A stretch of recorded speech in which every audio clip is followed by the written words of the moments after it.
আসসালামু আলাইকুম guys, welcome back to my another new video. তো আজকে বানিয়ে ফেললাম মজাদার আলু আর চিকেনের চপ। তো চলুন ভিডিওটি দেখে আসি। তো আমি ফার্স্টেই কিছু আলু আর চিকেন পানির মধ্যে দিয়ে লবণ দিয়ে সেটাকে প্রেসার কুকারে দিয়ে সেদ্ধ করে নিব। সেদ্ধ হতে হতে এখানে আমি টোস্ট গুঁড়া করে নিয়েছি, তোমরা ইচ্ছা করলে পাউরুটিও গুঁড়া করে নিতে পারো।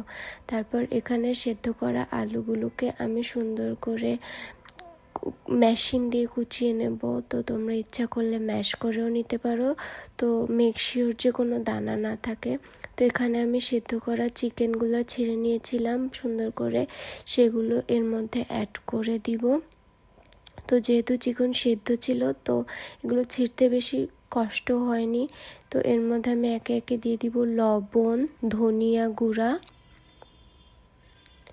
জিরা গুঁড়া, শুকনো ঝালের গুঁড়ো। এখানে আমি শুকনো ঝালের গুঁড়ো কম দিয়েছি কারণ কাঁচা ঝাল অ্যাড করেছি। আর লাস্টে আমি দিয়ে দিলাম গরম মশলার গুঁড়া। তারপর আমি এখানে কিছু পেঁয়াজ কুচি অ্যাড করে দিব, এটা তোমাদের ইচ্ছা অনুযায়ী দিতে পারো। তো তারপর আমি দিয়ে দিব কিছু কেটে রাখা কাঁচা ঝাল।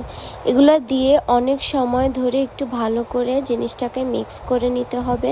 তারপর আমি যেভাবে দেখিয়েছি ঠিক সেভাবে ডো বানিয়ে নিতে হবে। তোমাদের বোঝার সুবিধার্থে আমি পুরো ডোটা আস্তে আস্তে করে বানিয়েছি আর তোমাদের সাথে ক্লিপগুলো শেয়ার করেছি।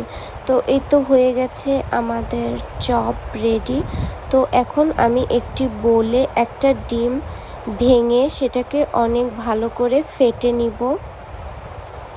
তারপর সেই চপগুলো একটা একটা করে ফার্স্টে ডিমের মধ্যে আমি মেখে নিব, ভালো করে মেখে নিব যেন সব জায়গায় ঠিকমতো ডিমটা লাগে।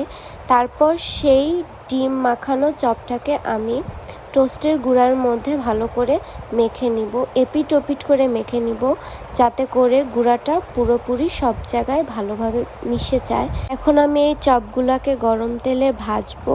এখানে যেহেতু ভিতরের সব কিছুই আলু তারপর চিকেন আগে থেকেই সেদ্ধ করা, তো এখানে ভেতরে জিনিসটা সেদ্ধ হতে হবে এমন কোনো কথা নেই, এমন কোনো আলাদা টেনশনও নেই। শুধু গরম গরম তেলে হালকা একটু কালার আসলেই, হালকা একটু ভাজলেই রেডি হয়ে যাবে আমাদের মজার আলু আর চিকেনের স্ন্যাক্স। আশা করি তোমাদের ভিডিওটি ভালো লাগবে। তো আজকে এই পর্যন্তই, সবাই ভালো থাকবে, আল্লাহ হাফেজ।